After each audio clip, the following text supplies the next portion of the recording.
speaker, Elder David Bednar, from the Quorum of 12 Apostles of the Church of Jesus Christ of Latter-day Saints. Welcome, Elder Bednar. Thank you. I'm grateful and honored to participate with you in this G20 Interfaith Forum. In the face of widespread and growing confusion about the essential role religion plays in our personal and communal lives, this interfaith gathering is more important now than ever. We may come from different religious traditions, but we are united in our commitment to promote understanding and true respect for religion and people of faith.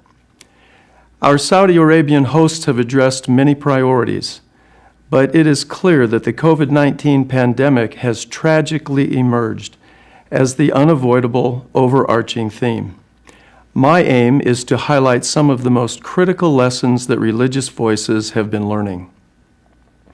The ongoing pandemic has demonstrated that some government officials fail to understand how and why religion is fundamental to the lives of billions of people. COVID-19 regulations have often distinguished between essential and non-essential activities, and then treated religious activities as non-essential. This completely misconceives how vital religion is to people's lives. Governments obviously have a crucial role to play in protecting people from the coronavirus, and I applaud the sincere efforts of government officials around the world to do so.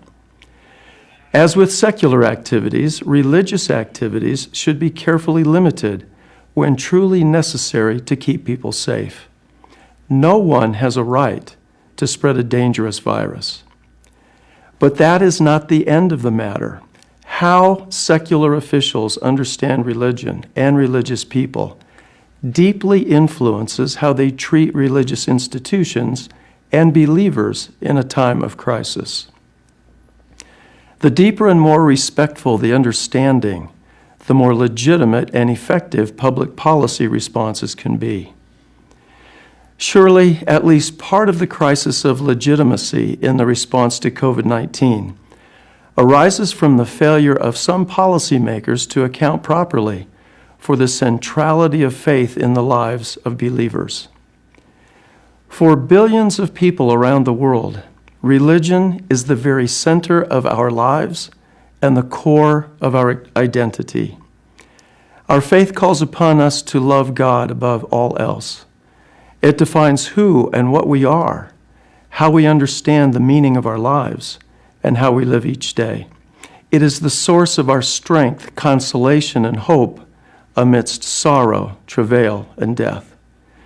Faith traditions are the incubators and shapers of family and community life, creating and sustaining the spiritual ties that link and bind people together. Religion transmits moral and social truths to the next generation.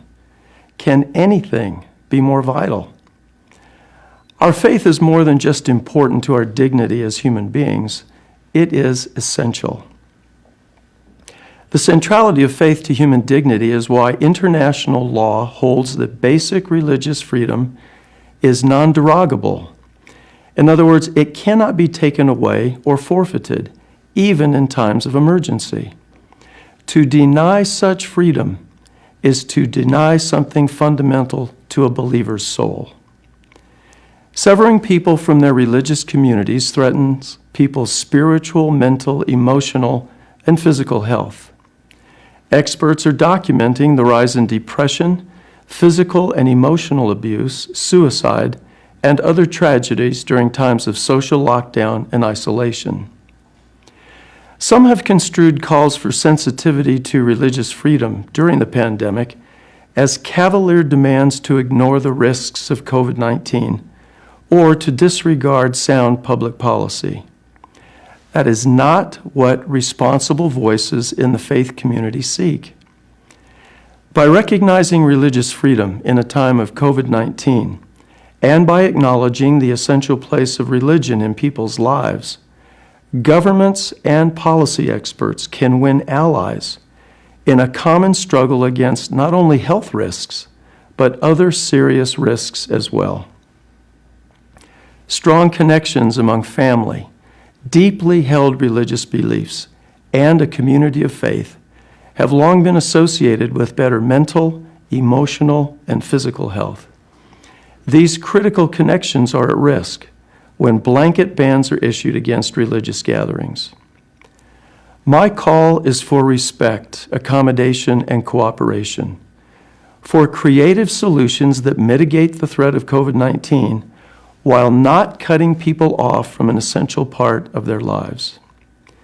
In many instances, the lack of such respect has backfired, creating suspicion toward government and the undermining of its legitimate efforts to control the pandemic. Choosing to disrespect religion rather than find ways to safely accommodate it has serious consequences. It infringes on the dignity of believers. It harms numerous personal and communal interests, and it diminishes trust in the important efforts of public health officials. There is a better way. Religion can be a powerful font of legitimacy and practical assistance in a time of crisis. Many religious leaders already have called on their members to make great sacrifices out of deep love and respect for the safety of others. Acknowledging and respecting those sacrifices and seeking for greater cooperation and accommodation is the way forward. Misinformation is a major obstacle in a health crisis. Faith communities can debunk rumors, calm fears, and facilitate accurate information. Many will be fearful of vaccines. Religious leaders can be helpful in the fight against the coronavirus. Respecting the dignity of religious people pays important dividends. But these powerful opportunities and benefits are possible only if officials acknowledge that for believers and their faith communities, religion is essential to their identity and very being.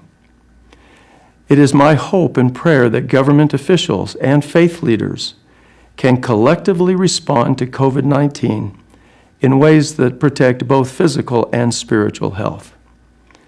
As I now conclude my message, I joyfully do what for me is essential.